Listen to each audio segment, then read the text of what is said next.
At a certain point in life, many people wake up to a particular kind of emptiness. It arrives quietly, not announced by any dramatic event. You're going through your days, fulfilling your responsibilities, showing up where you're supposed to show up. Your calendar is full. Your phone buzzes with messages. You smile at the right moments, nod in agreement, perform the expected gestures of enthusiasm or concern. From the outside, everything appears functional, even successful. But somewhere inside, in a place you can barely articulate, there's a hollowness that grows more pronounced with each passing year.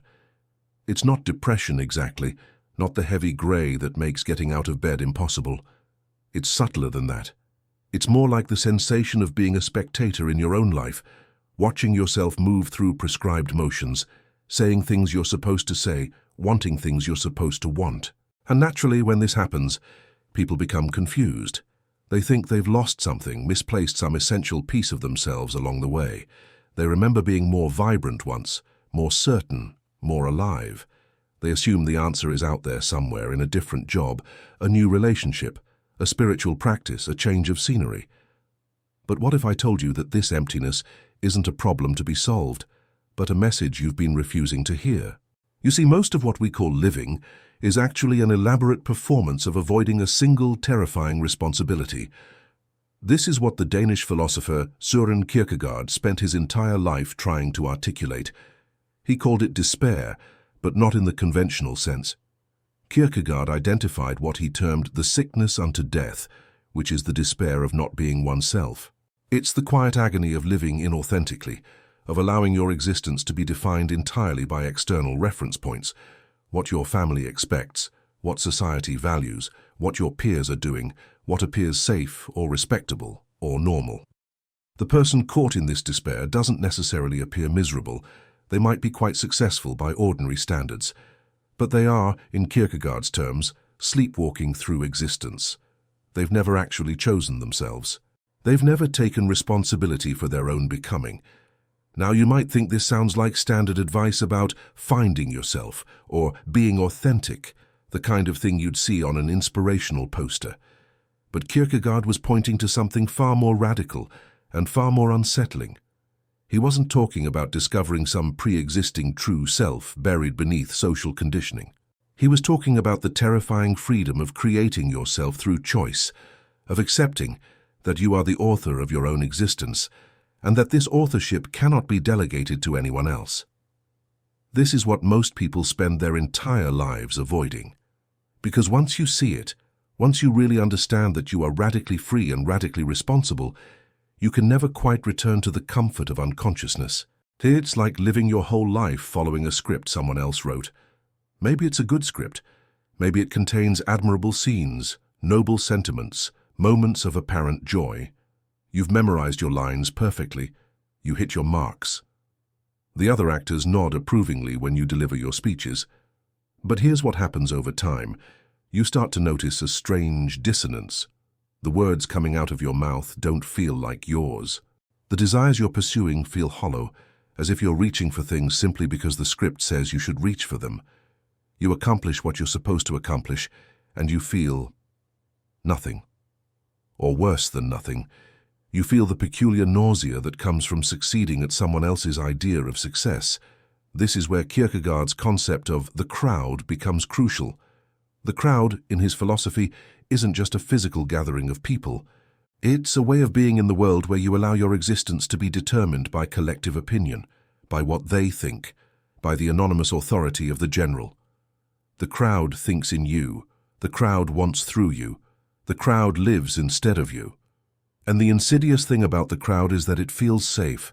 When you surrender your individual responsibility to the collective, you get something in return. You get the comfort of not having to choose, not having to stand alone, not having to face the vertigo of your own freedom.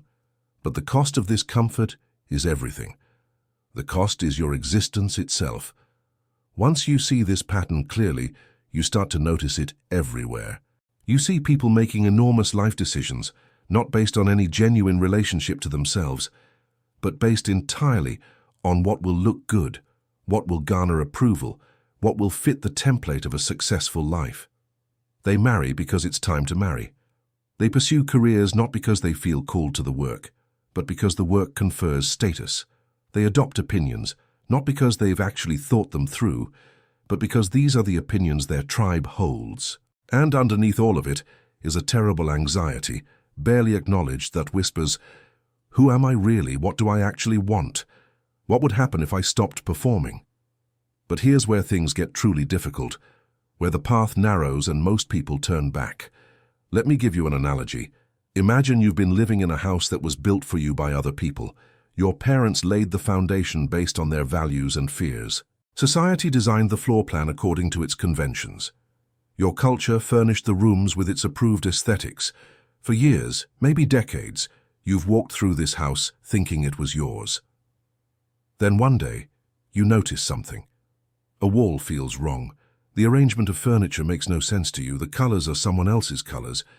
And suddenly, with rising horror, you realize this isn't your house at all. You've been living in someone else's architecture your entire life. Now what happens next is critical. The immediate impulse is to panic, to rush out and try to find your real house, the one that was always meant for you. You might read books about authenticity. You might go on retreats. You might quit your job, end relationships, move to a different city, thinking that somewhere out there is the ready-made life that actually fits you. This is where most contemporary self-help takes you. But this is still avoiding Kierkegaard's actual insight, because there is no pre-existing house waiting for you. There is no true self sitting fully formed behind a curtain, waiting to be discovered.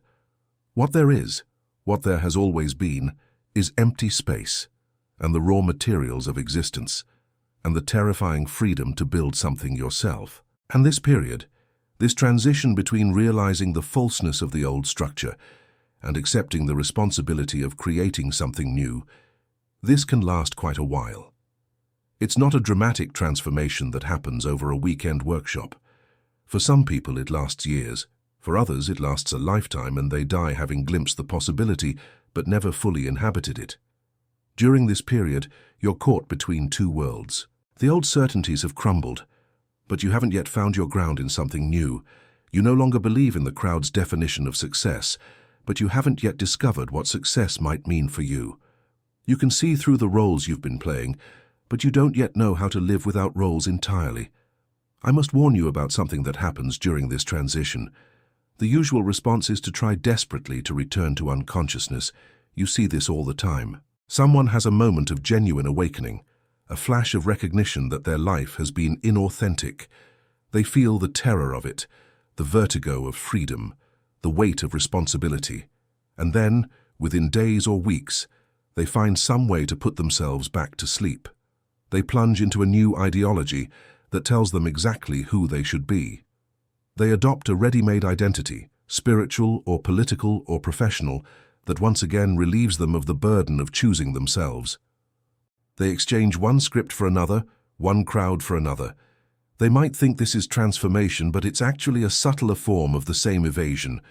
But this doesn't work for long, not once you've seen what you've seen. Because Kierkegaard understood something fundamental. The self is not a thing to be discovered. It's a relationship you have with yourself. And this relationship requires constant choosing, constant renewing. You cannot choose yourself once and be done with it. Every day, in countless small moments, you must choose again. Every time you're tempted to defer to what they will think, you must choose yourself. Every time comfort beckons you back toward unconsciousness, you must choose consciousness. This sounds exhausting because it is exhausting, but it's also the only way to actually live. Let me tell you about someone I knew. He'd built what looked like a successful life. Good career in finance, respected by colleagues, comfortable income, stable marriage. From the outside, he'd done everything right. But somewhere in his 40s, he began to notice something disturbing. He would be in meetings, making presentations, and he'd hear himself talking, and it was as if the words were coming from someone else. He realized he could predict exactly what he was going to say before he said it, because he'd said these things hundreds of times, and none of it came from any genuine conviction. It was just performance. The crisis came not from failure, but from success. He'd succeeded completely at becoming what others expected, and in that success, he'd disappeared. For a long time, he thought the answer was to make some dramatic, external change. He considered leaving his job, his marriage, starting fresh somewhere. But something stopped him. Maybe it was reading Kierkegaard. Maybe it was just exhaustion with his own patterns. He began to notice something subtler. The problem wasn't the job or the marriage. The problem was that he'd never actually inhabited these things as his own choices. He'd drifted into them, allowed circumstance and expectation to shape everything, and then resented the life these forces had created. So he tried something different. He didn't quit anything, he didn't run away. Instead, he asked himself a simple but radical question. If I choose this life, right now, knowing everything I know, what would that feel like? And something shifted. Not immediately, not dramatically, but gradually. He began to notice moments when he could choose to speak from genuine conviction rather than from script. He began to notice when he was performing for approval and when he was actually present. He stopped trying to find his authentic self and instead practiced the ongoing work of choosing himself in each moment. And what he discovered was that authenticity isn't a destination you reach. It's not a state where you finally become your true self and then get to rest. It's an ongoing practice of bringing consciousness to your choices, of refusing to let your existence be determined by unconscious drift or external pressure. Now I need to be very clear about what this new way of being actually feels like, because it's not what most people expect. It's not a feeling of having finally arrived. It's not the warm glow of self-actualization that the culture promises. It's more like the feeling of standing on your own ground, bearing the weight of your own existence, without the comfort of blaming circumstances or other people for how your life has turned out. It's the feeling of being an author, who realizes that every word matters, that you can't delegate the writing to someone else, and that you alone are responsible for what gets written. Some days this feels like freedom. Other days it feels like burden. Often it feels like both simultaneously. It's not the excitement of discovering hidden treasure. It's more like the quiet recognition that you've been sitting on a gold mine your entire life, but convinced yourself you were bankrupt because you were using someone else's accounting system. It's not that you suddenly become better or more special. It's that you stop waiting for permission to exist. You stop outsourcing the question of what matters to the crowd, to the culture, to the approved authorities. You begin to recognize that you are the one who must decide what has value, what deserves your commitment, what constitutes a life worth living. And this recognition is terrifying and exhilarating and ordinary all at once. People often imagine that choosing yourself means becoming selfish, abandoning responsibility, doing whatever you want without regard for others. But this completely misunderstands what Kierkegaard meant. Choosing yourself is not choosing your preferences or your comfort. It's choosing to take absolute responsibility for your existence, which actually makes you more, not less, capable of genuine relationship with others. Because when you stop performing, when you stop trying to extract validation from everyone around you, when you stop using other people as mirrors to tell you who you are, you can finally meet them as they actually are, rather than as supporting characters in your drama. It's not narcissism. It's the opposite of narcissism. Narcissism is still playing to the crowd, just in a different way. The narcissist is desperately trying to control how they appear in others' eyes, constantly adjusting their performance to maximize admiration. The person who has actually chosen themselves has stopped performing altogether. They've accepted that they will be misunderstood, criticized, rejected by some people. They've made peace with the fact that you cannot please everyone and still remain yourself. And paradoxically, this is when you become most capable of genuine love, genuine friendship, genuine connection. Because you're no longer using other people, you're actually there with them. So what do you do in the meantime, in this difficult period of transition between realizing the falseness of the old life and inhabiting the freedom of the new? You do something very simple and very difficult. You practice bringing consciousness to your choices. Not dramatic choices necessarily. Start with the small ones. When you're about to speak, pause and ask, am I saying this because it's expected or because it's what I actually think? When you're about to do something, notice, am I doing this for appearance or because it genuinely matters to me? When you feel anxiety or guilt, investigate, is this coming from my own sense of what's right or from an internalized crowd that I'm still trying to please? And you watch, you observe. You notice how often you're about to surrender your choice to convenience, to comfort, to what's easiest. You notice the subtle ways you're still seeking permission, still looking for validation, still trying to avoid the responsibility of being the author of your own life. You don't judge yourself for this, you just notice, because the noticing itself begins to create space. The noticing is the beginning of choosing, and most importantly, you stop comparing. You stop comparing your life to anyone else's life. You stop comparing your current state to some imagined ideal state. You stop comparing who you are now to who you used to be or who you think you should be. Because all comparison is still operating within the framework of the crowd, still measuring yourself by external standards. When you choose yourself, you step outside the whole game of comparison. You recognize that your existence is singular, unprecedented, utterly your own. There is no template for it. There is no right way to do it. There is only what you make of it through the choices you make, day after day, moment after moment. Paradoxically, it's only when you stop trying to become someone, when you abandon the search for the true self that's supposedly buried inside you, when you give up on the fantasy of finally arriving at a state of complete authenticity, that something genuine begins to emerge. Not a fixed identity, not a finished self, but a kind of presence, a quality of being present to your own existence, of inhabiting each moment as yours, rather than as a role you're playing or a script you're following.